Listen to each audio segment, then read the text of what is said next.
At 1:21 in the morning, Flight MH370 vanished from civilian radar. No distress call, no emergency code, no warning from the cockpit. For passengers on board, it was still a red eye to Beijing.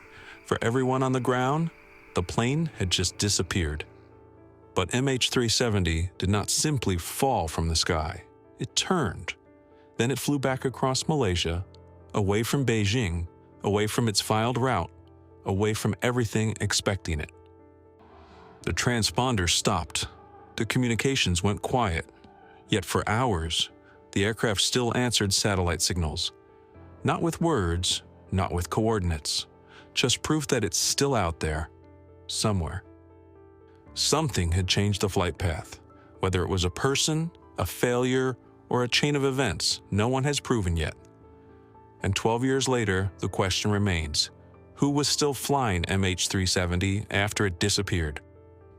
MH370 left Kuala Lumpur at 12:41 a.m. The date was March 8, 2014. Its destination was Beijing. On board were 227 passengers and 12 crew. A normal long-haul night flight, the kind that disappears into a routine. At 1:19 a.m., the cockpit made a final voice contact. "Good night, Malaysian 370. The words were calm, there was no urgency in the exchange, and no sign of trouble. Then 2 minutes later, the transponder stopped. Civilian radar lost the aircraft. Vietnamese controllers expected a handoff. Malaysian controllers thought it had moved on. For a short time, MH370 sat between systems, a passenger jet in the scene. The official route pointed northeast. The actual path did not. After vanishing from civilian radar, MH370 turned sharply west. Military radar later tracked it crossing back over Malaysia. Then it moved northwest over the Strait of Malacca. At 2:22 a.m., military radar made its last known contact. The aircraft was over the Andaman Sea. Then it vanished again. But not completely. A satellite kept receiving automatic signals. They were not messages, they were not location reports. They were handshakes, small electronic replies from the aircraft satellite system. It was proof MH370 still had power. Proof that it kept flying. Those signals produced two possible arcs. One stretched north towards Asia, the other curved south into the Indian Ocean. No airport reported a landing. No wreckage appeared along the northern route. The southern arc became the path investigators followed, not because it answered anything, because it fit more than anything else. The timing was difficult to ignore. The transponder stopped exactly during the airspace handoff. Malaysia had expected Vietnam to take over.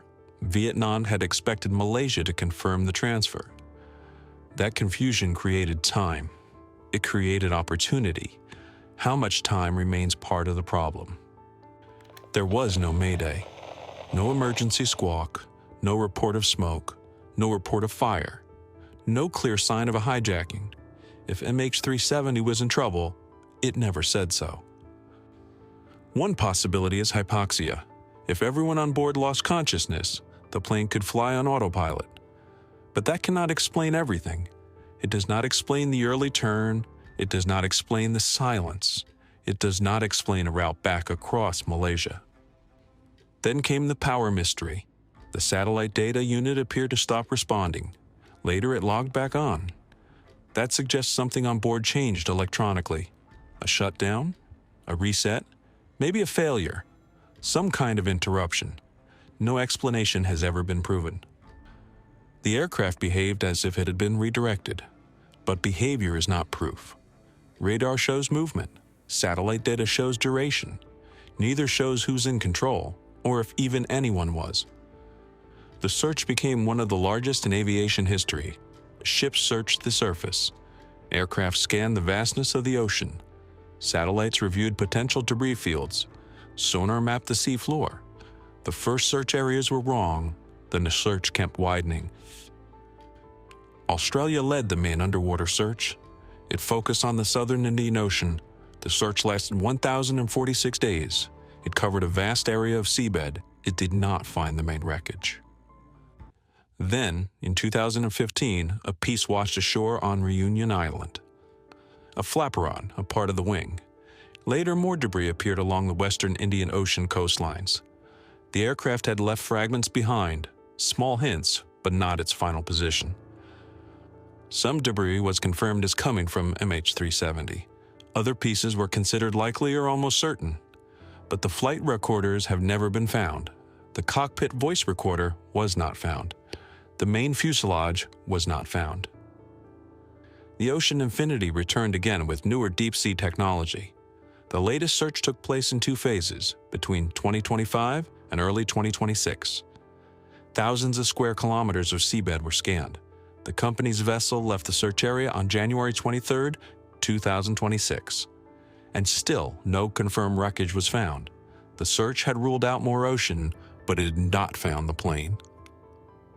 So, what happened? A mechanical failure remains possible, but it is difficult to fit with the silence, the turn, the timing, and the long flight after radar contact was lost. A hijacking has also been considered, but no group made confirmed claims. No demand was ever received. No clear suspect emerged amongst the passengers. This theory leaves too much blank space.